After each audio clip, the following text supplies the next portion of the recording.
मेरी बेटी कितनी प्यारी है। भगवान सबको सृष्टि जैसी बेटी दे। सृष्टि धीरे धीरे बड़ी होती है। एक दिन सृष्टि की सहेली कहती है, तू दिखने में कितनी अजीब सी है, लेकिन मैं जानती हूँ हम सब में सबसे अच्छी शादी तो तेरी ही होगी। तेरे पापा अमीर जो है। और बता नहीं सकते यार, दहेज तो हर कोई देता है, ये क्या ज्यादा ले जाएगी अपने पति के लिए? अरे बड़े शहर में कोठी है इसके पापा की। अरे पापा की है ना, कौन सी इसकी है? इसकी होती तब तो कोई भी लड़का इससे शादी कर लेता। अरे पापा की मतलब पापा की है तो मेरी ही है ना? किसने कहा? अब तेरी तो तब होगी ना जब तेरा भाई ना हो। वैसे भी शादी के बाद सारी प्रॉपर्टी भाई के नाम होती है। सृष्टि समझ जाती है कि उसे किसी भी हालत में माँ बाप की सारी प्रॉपर्टी को अपने नाम करना है, लेकिन कैसे? एक दिन सृष्टि का भाई शीनू कहता है, बहन क्या कर रही है? तुझसे एक बात करनी है। अरे हाँ हाँ करना, मैं तो तेरी बहन हूँ। बहन मेरी लाइफ में ना एक लड़की है, बहुत अच्छी है। मैं सोच रहा हूँ माँ और पापा से बात करूँ शादी के लिए। सृष्टि को समझ में आ जाता है कि भाई की शादी होते ही भाभी उसे एक दिन भी घर में बर्दाश्त नहीं करेगी। क्या बात है भाई, बताना कौन है वो? यार वो बहुत अच्छी लड़की है, पढ़ी लिखी है, मेरे साथ जॉब भी करती है। बस एक प्रॉब्लम है। हाँ प्रॉब्लम? क्या प्रॉब्लम है भाई? यार वो शादीशुदा है, लेकिन उसके पति ने उसे सिर्फ इसलिए छोड़ दिया क्योंकि उसके माँ बाप दहेज नहीं दे पाए। सृष्टि ये सुनकर न जाने क्यों खुश हो जाती है। अरे भाई तो क्या हुआ, लड़की तुझे तो पसंद है ना? शीनू को लगता है कि बहन उसे समझ रही है। वो इस बात से अनजान होता है कि उसकी बहन की मंशा पूरा घर हड़पने की है। सृष्टि अपनी माँ से कहती है, मम्मी मुझे तो बहुत चिंता है। पता है शीनू क्या कर रहा है? अरे क्या कर रहा है? वो तो काम पर जाता है और वापस घर आता है। नहीं ना माँ, वो यही तो नहीं कर रहा, बाकी सब कर रहा है। आपको पता है उससे प्यार है, और वो भी एक शादीशुदा लड़की से। हैं? ये क्या हो गया? मैं सोसाइटी में क्या मुंह दिखाऊंगी? अरे तेरे पापा तो यही कहेंगे कि मैंने ही उसे बिगाड़ दिया है।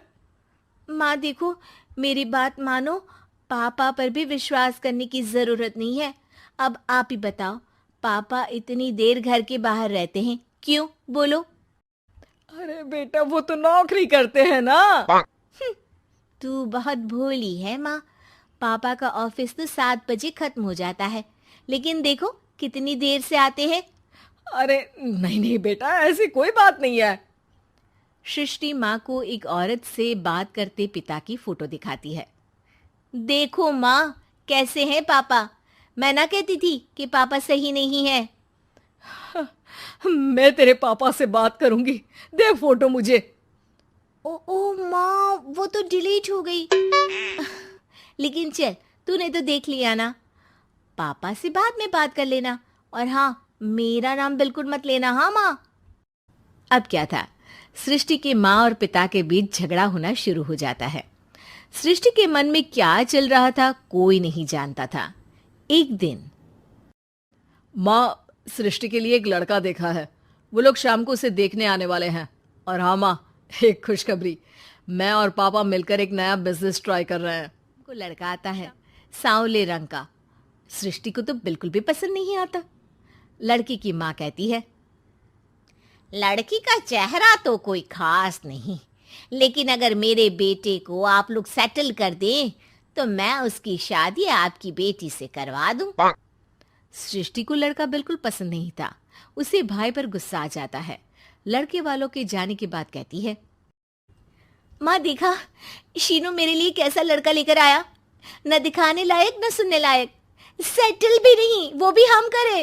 अरे माँ, मैं जानती हूँ ये मेरी शादी किसी भी घर में क्यों करवाना चाहता है। अरे कैसी बात कर रही है बहन? तूने तो देखा ना, लड़के को मैंने ही मना कर दिया तुझसे शादी के लिए। जिसने लड़का बताया था उसने उसकी बहुत तारीफ की थी। बात आई गई हो जाती है। लेकिन सृष्टि का मन शांत नहीं होता। क्या करूं, कुछ समझ में नहीं आ रहा। मेरी शादी हो गई तो ये लोग पूरी प्रॉपर्टी शीनू के नाम कर देंगे, मेरे हाथ तो कुछ लगेगा ही नहीं। तभी सृष्टि को आइडिया आता है। वो किसी वकील को फोन करती है। जी देखिए, अगर आपके मम्मी पापा का तलाक हो जाता है तो आपके पिता की आधी प्रॉपर्टी आपकी माँ के नाम हो जाएगी, फिर उसे वो किसी को भी दे सकती है।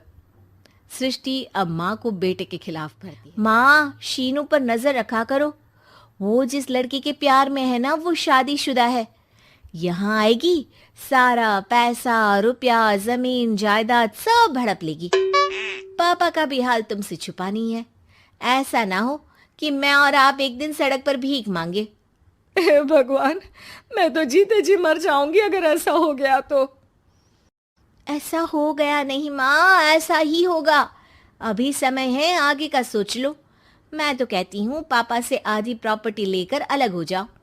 पापा की आधी प्रॉपर्टी भी हम लोगों को अगर मिल जाती है ना, तो अगले 7 जन्म सफल समझो। बेचारी माँ बेटी के कहने पर पति से तलाक लेकर अलग हो जाती है। सृष्टि अब पैसों से गाड़ी और अपने दूसरे महंगे शौक पूरे करने लगी। उसके दोस्त भी उसके पैसे इस्तेमाल करते। सृष्टि, कल तुम कहाँ थी? मैं सारा दिन घर पर अकेली थी। तो मैं क्या करूं? मैंने ठेका तो नहीं लिया है ना तुम्हें संभालने का। माँ को सृष्टि से ये उम्मीद नहीं थी। वो बैठकर रोने लगती है। वहीं उसका पति यानी कि सृष्टि के पिता आ जाते हैं। मैं जानता था कि तुम्हारा यही हाल होगा, तो आपने मुझे रोका क्यों नहीं? मैं रोकता तो तुम रुकती क्या? सृष्टि के कहने पर तुमने मुझ पर अपने बेटे पर शक किया, लेकिन तुम ये भूल गई कि कैसे हम दोनों ने मिलकर जीवन में इतना सब खड़ा किया। पति के गले लग जाती है। मुझे माफ कर दीजिए, मैंने आपकी कमाई का एक बड़ा हिस्सा गवा दिया। कोई बात नहीं, तुम साथ हो तो मैं ऐसी 7 प्रॉपर्टी खड़ी कर दूंगा। तभी वहां सृष्टि आ जाती है रोते हुए। माँ, मयंक ने मुझे छोड़ दिया। वो बोल रहा था जब तक मेरे पास पैसे थे तब तक ही वो मेरे साथ था। पापा, माँ, मुझे माफ कर दीजिए।